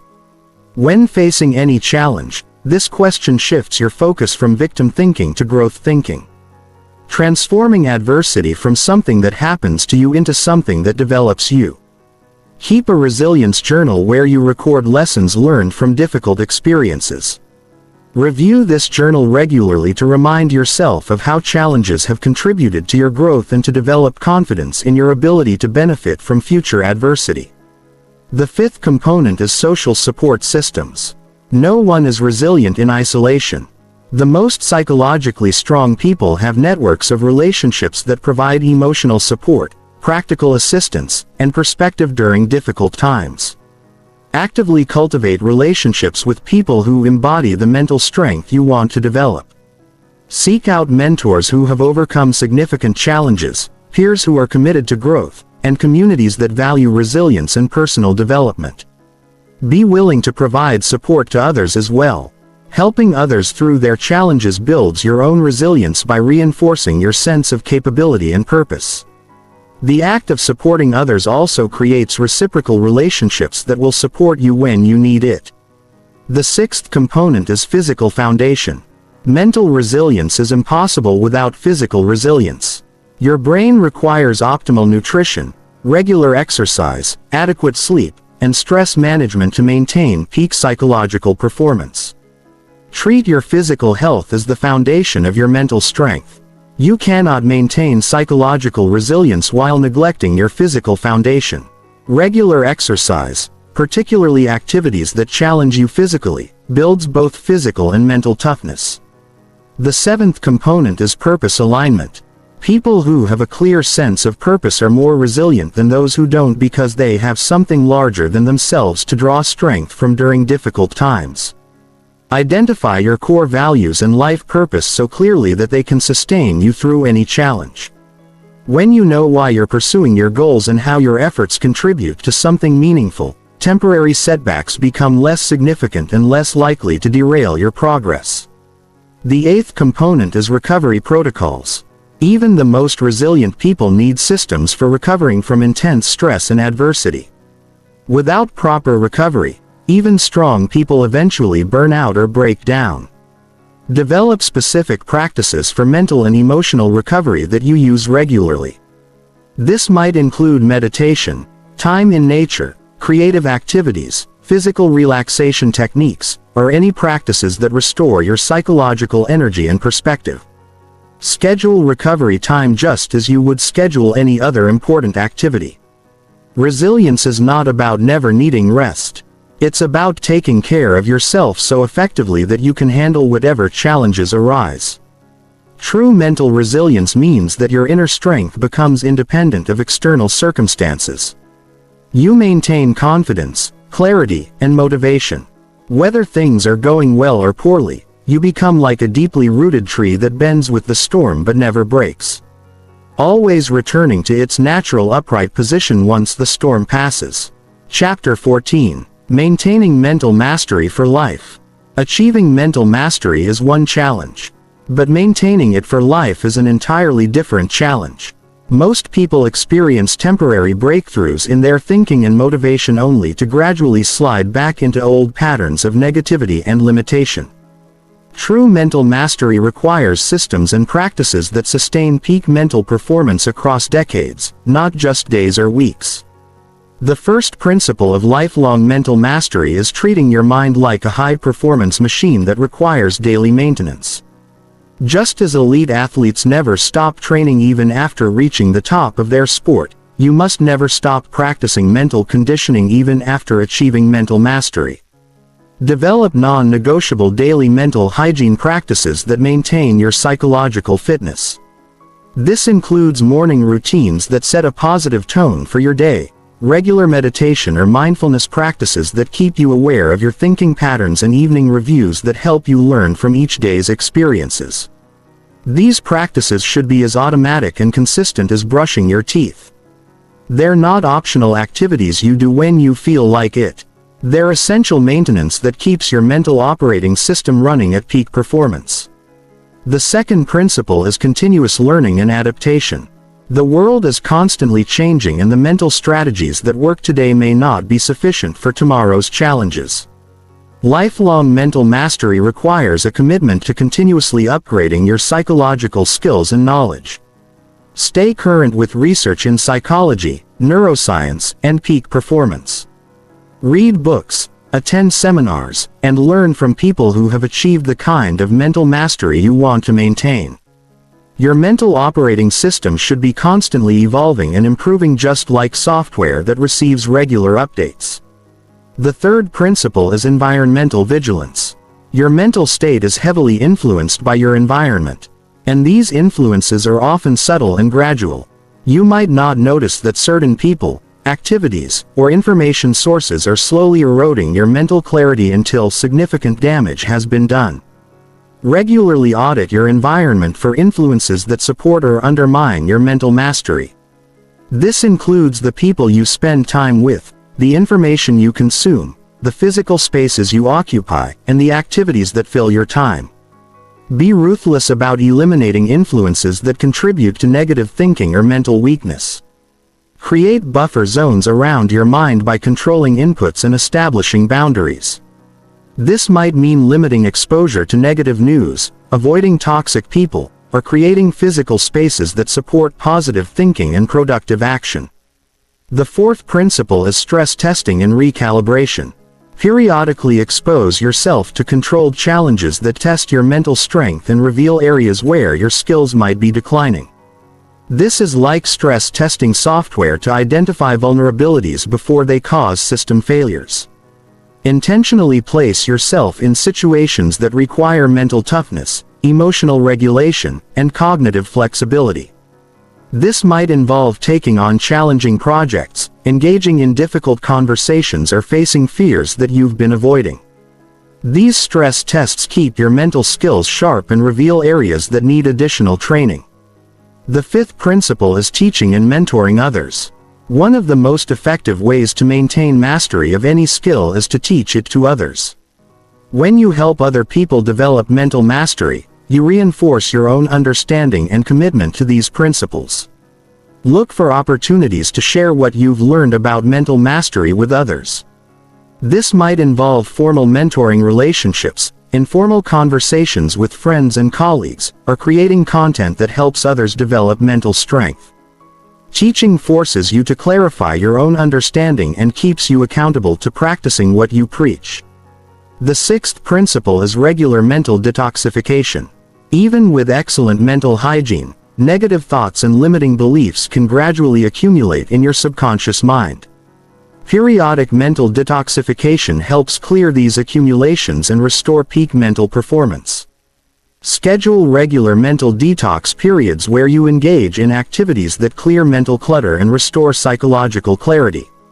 This might involve meditation retreats, time in nature, journaling sessions, or any practices that help you process and release negative mental content. The seventh principle is purpose evolution. Your sense of purpose and meaning must evolve as you grow and change throughout your life. What motivates you at the 25th of May not motivate you at 45, and maintaining mental mastery requires staying connected to purposes that inspire sustained effort. Regularly examine and update your life purpose to ensure it remains compelling and meaningful as you achieve goals and develop new capabilities. Your purpose should expand to include bigger challenges and greater contributions. This evolution keeps you engaged and motivated throughout your entire life. The eighth principle is legacy thinking. Mental mastery is not just about your own success and happiness. It's about the example you set and the impact you have on others. Thinking about the legacy you want to leave creates motivation that transcends personal benefit and sustains effort through temporary difficulties. Consider how you want to be remembered and what kind of influence you want to have on the people in your life. This legacy perspective provides motivation that lasts long after personal goals have been achieved and creates accountability that extends beyond your own immediate interests. The ninth principle is systematic review and optimization. Regularly review your mental performance and look for opportunities to optimize your thinking patterns, emotional responses, and behavioral choices. This ongoing optimization ensures that you're constantly improving rather than just maintaining current levels of performance. Conduct monthly reviews of your mental performance, identifying patterns in your thinking and behavior that serve you well and patterns that could be improved. Treat your mind like a business that requires regular performance analysis and strategic adjustments. The 10th principle is emergency protocols. Even with excellent mental mastery, you will occasionally face situations that overwhelm your normal coping mechanisms. Having emergency protocols prepared in advance prevents temporary setbacks from becoming permanent regressions. Develop specific action plans for handling major life crises, unexpected failures, health challenges, relationship problems, and other situations that could potentially derail your mental mastery. Know exactly what resources to access, what practices to intensify, and what support systems to activate when facing serious challenges. Lifelong mental mastery is not about achieving a perfect state and maintaining it forever. It's about developing such strong mental fitness that you can handle whatever life brings while continuously growing stronger and more capable. It's about building psychological resilience that increases rather than decreases with age and experience. Chapter 15. Your complete mental transformation roadmap. You now have all the knowledge and tools needed to completely transform your mental life. But knowledge without implementation is worthless. This final chapter provides you with a complete roadmap that turns everything you've learned into a systematic transformation process that will eliminate negative thinking from your life forever. Your mental transformation will happen in 4 distinct phases, each lasting approximately 30 days. Each phase builds on the previous one, creating momentum and establishing increasingly sophisticated mental skills. The key to success is completing each phase thoroughly before moving to the next one. Phase 1 is foundation building. During your first 30 days, you will establish the basic awareness and interruption skills that form the foundation of all advanced mental mastery. Your primary focus is developing the ability to recognize negative thoughts as they arise and interrupt them before they can influence your emotions and actions. Your daily practice during Phase 1 includes 3 core activities. First, conduct hourly mental check-ins where you pause and observe your current thoughts and emotional state. Set phone reminders if necessary to ensure consistency. Second, practice the 5-step thought interruption process. Whenever you catch negative thinking, recognize, interrupt, challenge, replace action. Third, complete a daily mental inventory where you review the day's thinking patterns and identify areas for improvement. During this phase, don't worry about perfect execution. Your goal is simply to develop awareness of your thinking patterns and begin practicing intervention techniques. Most people are shocked to discover how much negative thinking they engage in unconsciously. This awareness alone will begin shifting your mental patterns in a positive direction. Phase 2 is pattern elimination. During your second 30 days, you will systematically identify and eliminate your most destructive negative thinking patterns. You'll learn to recognize the specific triggers, thoughts, and situations that consistently lead to mental negativity and develop targeted strategies for handling each one. Your daily practice during Phase 2 expands to include pattern tracking and targeted intervention. Create a negative thinking log where you record every instance of negative thinking along with its trigger, emotional impact, and the intervention you used. Look for patterns in your triggers and develop specific strategies for handling your most common negative thinking scenarios. Practice advanced interruption techniques including thought interrogation, attention redirection, and emotional aikido. Begin implementing environmental changes that reduce your exposure to negative thinking triggers. This might involve changing your information diet, adjusting your social interactions, or modifying your physical environment. Phase 3 is positive programming. During your third 30 days, you will actively install new positive thinking patterns that automatically generate motivation, confidence, and solution-focused thinking. This goes beyond just eliminating negative thoughts to creating positive mental momentum. Your daily practice during Phase 3 includes cognitive rehearsal of positive thinking patterns, visualization of desired outcomes, and systematic evidence gathering that supports optimistic beliefs about your capabilities and potential. You'll also begin implementing the mental models of peak performers and practicing advanced techniques like strategic vulnerability and preemptive mental conditioning. Focus on building strong, positive feedback loops by taking daily actions that prove your positive thoughts are accurate. Every time you act despite fear, persist through difficulty, or achieve a goal you previously thought was impossible, you're programming your brain to default to positive expectations rather than negative ones. Phase 4 is mastery integration. During your fourth 30 days, you will integrate all your mental mastery skills into a seamless system that operates automatically without conscious effort. You'll also develop the advanced techniques and emergency protocols needed to maintain peak mental performance under any circumstances. Your daily practice during Phase 4 includes stress testing your mental skills through voluntary challenges, practicing advanced psychological warfare tactics, and developing the systems needed for lifelong mental mastery. You'll create your personal mental operating system that includes daily practices, weekly reviews, monthly optimizations, and annual upgrades. By the end of Phase 4, positive thinking will be your natural default state. Negative thoughts will still arise occasionally, but they'll feel foreign and uncomfortable, like wearing clothes that don't fit. You'll handle them automatically without losing emotional balance or behavioral momentum throughout all 4 phases. Track your progress obsessively. Keep detailed records of your mental patterns, emotional states, and behavioral choices. Measure your progress not just by how you feel, but by the actions you take and the results you achieve. Mental transformation that doesn't lead to better results in the real world is not true transformation. After completing the initial 4-phase transformation, your ongoing practice focuses on maintenance and continued optimization. Continue your daily mental hygiene practices. Regularly stress test your mental skills.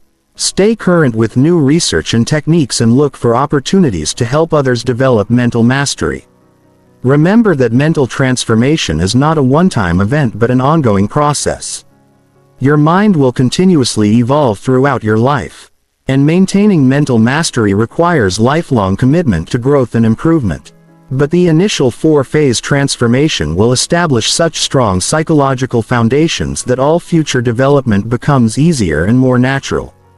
The most important factor in your transformation success is consistency rather than perfection. It's better to practice these techniques imperfectly every day than to practice them perfectly occasionally. Your brain changes through repetition, not through occasional intense effort. Start immediately. Don't wait for perfect conditions, better circumstances, or more motivation. Begin implementing these techniques today. Right now with whatever time and energy you have available. The longer you delay, the longer you remain trapped in negative thinking patterns that are limiting your potential and destroying your happiness. Your mind is your most powerful tool for creating the life you want. When you master your thoughts, you master your emotions. When you master your emotions, you master your actions. When you master your actions, you master your results. And when you master your results, you master your life. The choice is yours. You can continue living with the mental patterns that have kept you stuck, or you can commit to the systematic process that will transform your mind and your life forever. The tools are in your hands. The road map is clear. The only question remaining is whether you have the courage to begin.